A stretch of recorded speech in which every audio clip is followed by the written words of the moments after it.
Today, we have Rebecca, CEO of MedSpa Communications, for a really important discussion on the human touch in the age of AI. So, Rebecca, what got you started? So, obviously, you run MedSpa Communications. What Mhm. got you started in this industry? Well, in the industry of answering phone calls, providing customer service, I actually started right at the beginning of COVID with my husband. Was that 5 years ago already? I don't even know. I know I, it's wild. yeah, that was a long time ago. Um, and starting that business, it was a little bit nerve-wracking because starting anything when there's any sort of craziness happening in the world is you just don't ever know what will happen. Um, but what wound up happening was actually a good thing because people wound up I mean, I guess it wasn't good for a lot of people, but because they needed to let people go and they needed to let people go home, they also still needed people to answer phones for their business.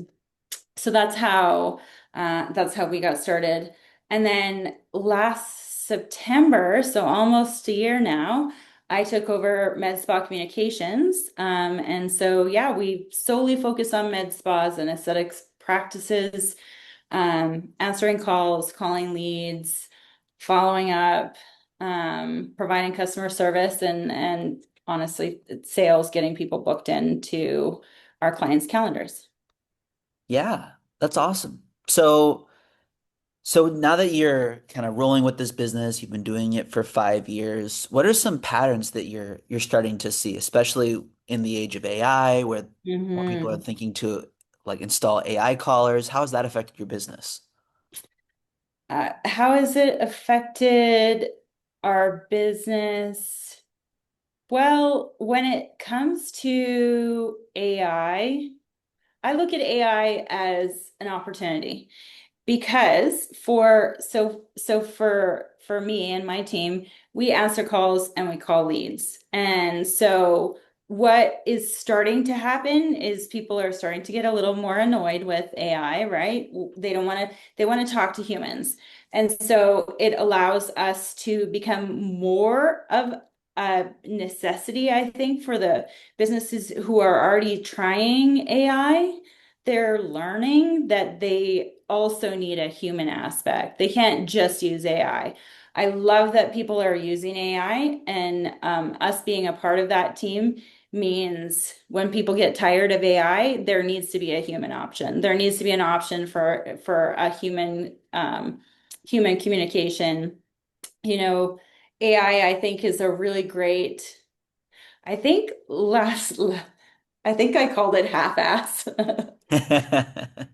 And maybe different than half-ass. It's like a great middle of the road, solves some problems, but doesn't do the best job.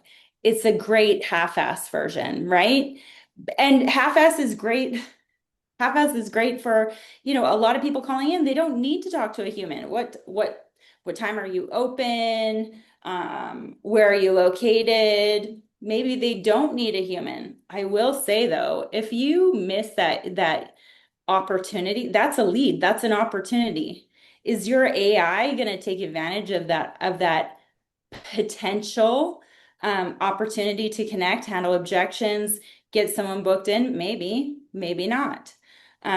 So yes, I believe that humans are absolutely necessary. They're a great, or AI is a great like middle of the road after hours. But there certainly does need to be a human connection, being able to handle objections, being able to ask the right questions.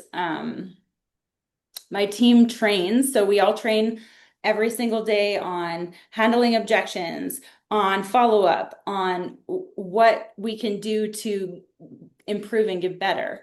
And although I guess AI probably does the same thing, it's not a human. Interesting. Yeah. Mhm. So you talked a little bit about training. What kind of techniques do you use to train your team to handle these objections to help people? Because you're right, there is a lot of complexity involved in med spa specifically. How do Mhm. you train your team to handle that complexity?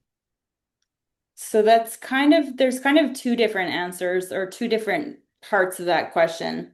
So handling med spa phone calls, there is complexity. Treatments are, they can vary, they can range, they can change from med spa to med spa.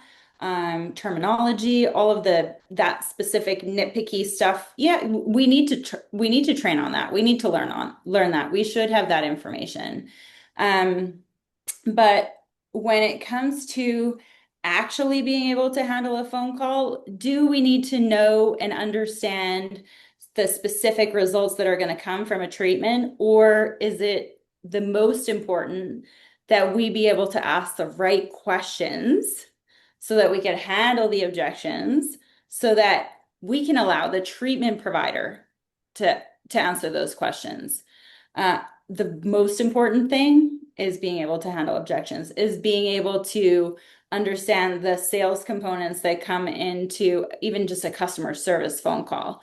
Yes, the med spa, learning all the treatments, learning all the services, absolutely necessary. But more important than that, and booking in EMRs, like that, very, very complex.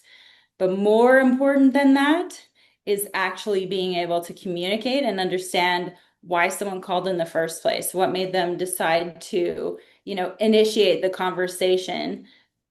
They obviously have a need, right? So figuring out what that need is.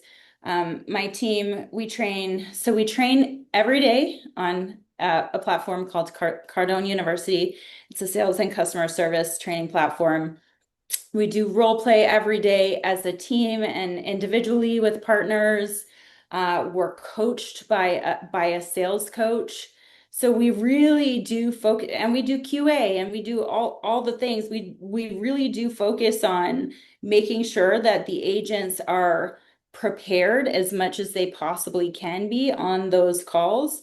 Um, I give I give this example of okay, so when I was it's a long time ago, it feels like at this point. But when I was going to be 40, I really wanted to have a boxing match. I wanted to fight someone. I had never even like pulled a girl's hair, nothing, never been in a fight in my life. My husband goes to the States sometimes and is in these boxing matches. And so I was gonna fight the wife. I was going to fight the wife. So I was training, and finally first when it's called training, you're just like getting into the motions, punching the bag, like doing punching your trainers, pads, doing all the things. And then you have to spar.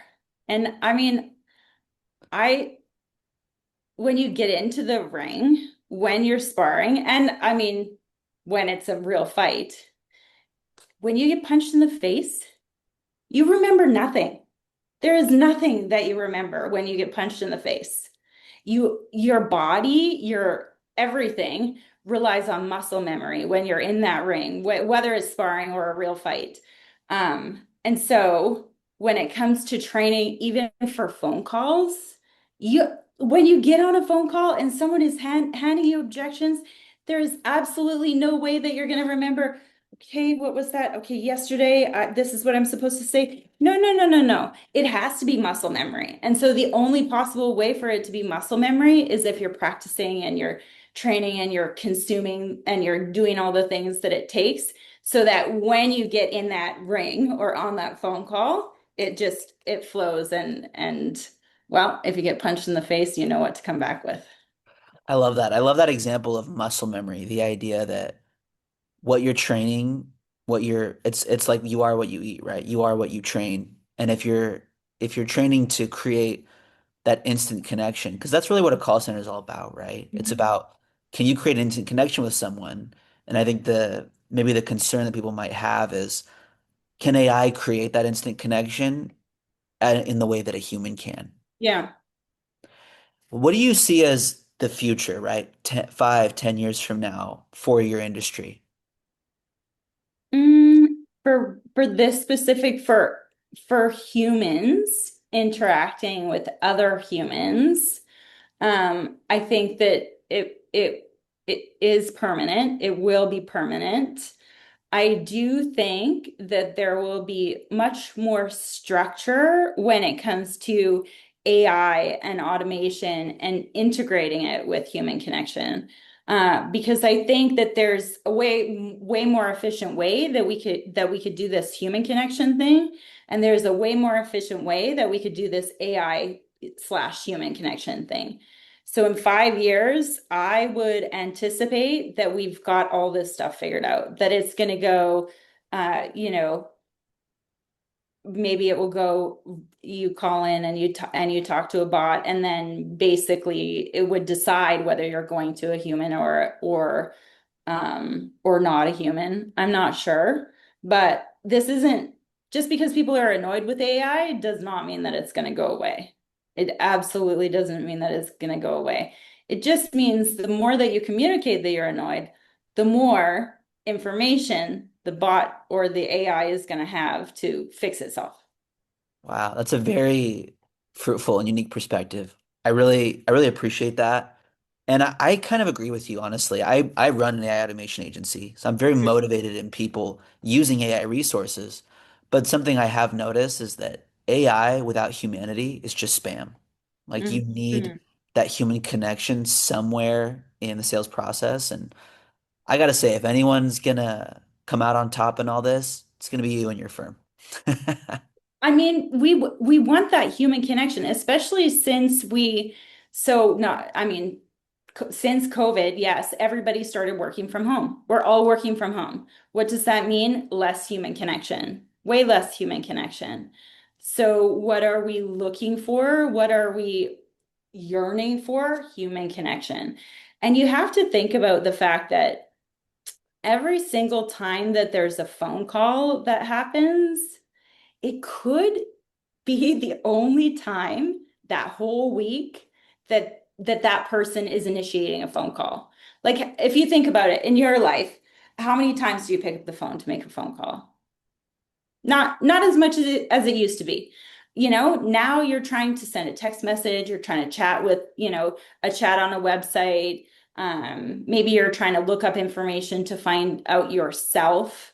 So there's not as much human interaction happening. So when someone actually does dial the phone or does ask for a call or does receive a phone call, they're just so much less likely to want that. That if they do want that, they want it. So you better be available. You better have all the resources.